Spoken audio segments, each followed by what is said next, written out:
Olá, pessoal. Hoje eu vim aqui falar mais uma vez das consequências do coronavírus nas relações, né? Nas relações de consumo. E eu vou falar hoje especificamente de um assunto que interessa muito aos pais, que diz respeito às mensalidades escolares, né? A redução das mensalidades escolares nesse período em que está havendo ausência de aulas presenciais. Muitas escolas têm optado por fazer educação à distância, né? Enviar vídeos, atividades, para que supram essa ausência e para que os estudantes também ocupem seu tempo nesse período. Inicialmente, eu queria abordar que a educação é dividida em três graduações. O ensino infantil, que é de 0 a 5 anos, o ensino fundamental, que é de 6 a 14, e o ensino médio, que é de 15 a 17. O MEC só autoriza a educação à distância do ensino fundamental e do ensino médio. Portanto, o ensino infantil é considerado inviável de que supra essa educação presencial, né? O Conselho Nacional de Educação, ele já previu, diante dessa situação de pandemia, que haja uma redução da carga horária, que as escolas são permitidas a cumprir o ano escolar com menos de 200 dias, o ano letivo, que conclua, desde que cumpram a carga horária permitida em lei. Então, essas aulas podem ser supridas ou nos sábados, ou na suspensão das férias de junho, de dezembro. Então, a escola já pode, desde que cumpra a carga horária legal, ela pode ser diminuída. A quantidade de dias por ano pode ser diminuída.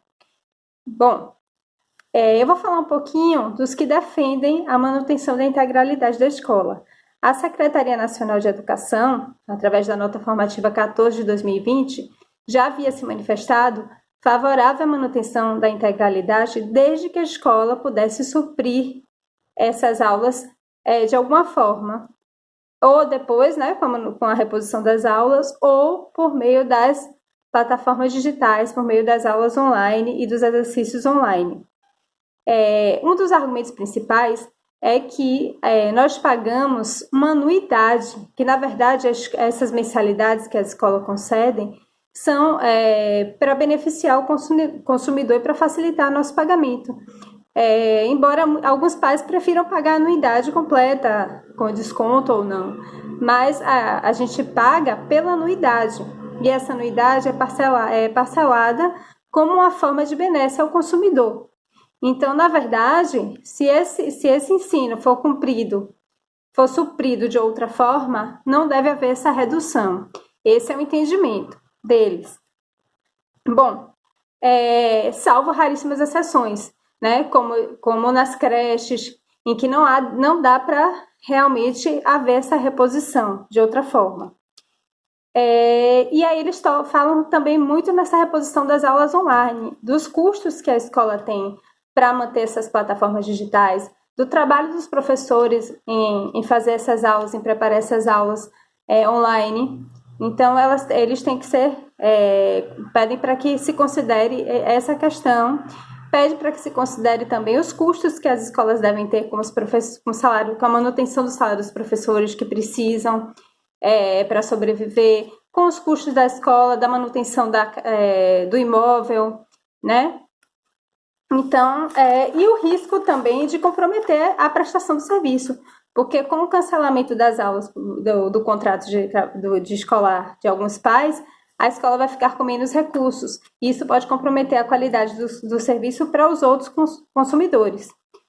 E também ponderar esse contexto imprevisível, né, que, como eu te disse na gravação anterior, se trata de um caso fortuito, né, cuja a chegada aqui no Brasil, embora fosse previsível, as consequências são inevitáveis. Então, tem que haver uma ponderação, né? Senão poderia haver um desarranjo nas escolas, na programação que as escolas fizeram. Pronto. Bom, em que pese essa posição, né, da Secretaria Nacional do Consumidor, alguns municípios, né, alguns estados já têm aplicado medidas. Inclusive, aqui na Bahia, existe um PL que está em andamento, que é o PL 23798 de 2020, para que haja uma redução no percentual de 30% das mensalidades.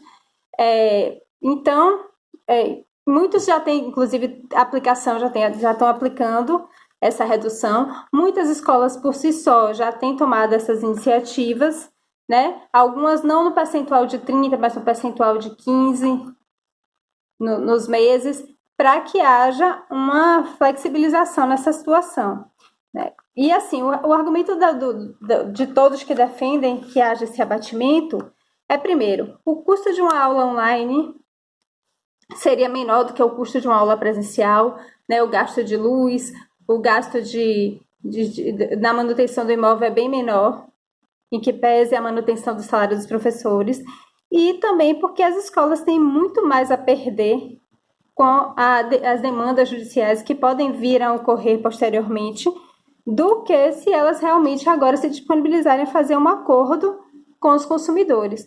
Essa, inclusive, foi a posição do Ministério Público do Estado da Bahia recente, né?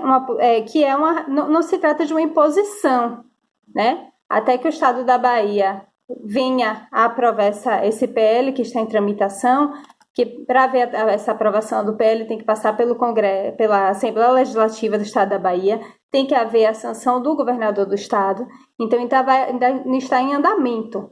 Até então, o que a gente tem no Estado da Bahia é a recomendação do Ministério Público, que o Ministério Público recomenda que haja essa redução em até 30%, né? Salvo as exceções do ensino infantil, porque no ensino infantil não tem como haver essa reposição de aulas online, e o que essa posição também favorável à redução do percentual recomenda é que essa posição do MP, embora não seja obrigatória, ela pode interferir de alguma forma das decisões dos magistrados, né, posteriores. Bom, o sindicato também das escolas particulares da Bahia também já vem orientando as escolas a negociarem, a reduzir esse percentual. E também o que o Ministério Público recomenda é que as escolas, a partir de então, comecem a fazer uma planilha de gastos. Essa planilha de gastos demonstrando se compensa esse valor do percentual, está em equilíbrio com os serviços prestados, certo? Com a qualidade dos serviços prestados. E entrar realmente numa conversação, num acordo com os pais, para que eles entendam se esse percentual de 15%, de 20%, de 30% realmente é um percentual pertinente para o que a escola vem apresentando, para o serviço que a escola vem apresentando. O Procon Bahia já se pronunciou no sentido de haver uma ponderação, se buscar um acordo, né? E mencionou mais uma vez essa questão da planilha de gastos, né? Para que haja essa avaliação pelos pais, né?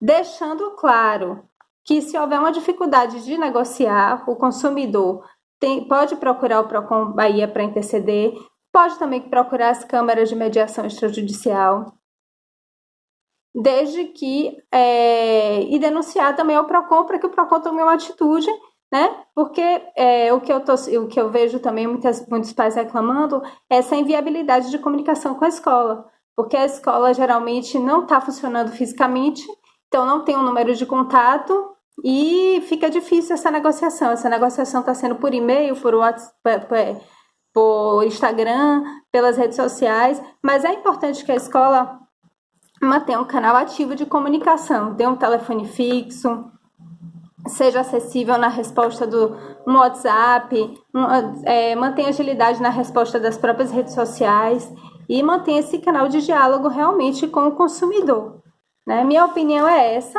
minha opinião é que deve haver esse diálogo, porque é uma situação anormal, é uma situação de caso fortuito,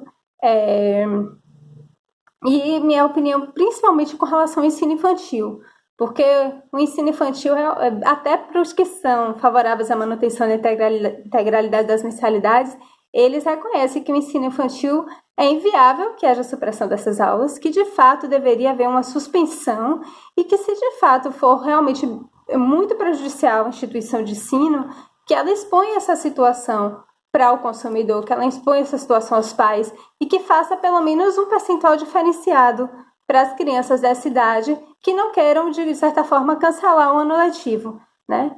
E se por acaso o consumidor optar por esse cancelamento, deve-se ficar claro que esse cancelamento não pode haver incidência de multa contratual, porque não seria uma opção que o consumidor tomaria numa situação normal, né? Uma situação totalmente anormal, e deve ser vista as peculiaridades de cada caso concreto. É a situação de cada consumidor no caso concreto e a situação de cada escola também no caso concreto. Bom, é isso. Caso haja essa lei seja aprovada, esse projeto de lei seja aprovado, eu procuro manter vocês informados. Fiquem bem e se cuidem.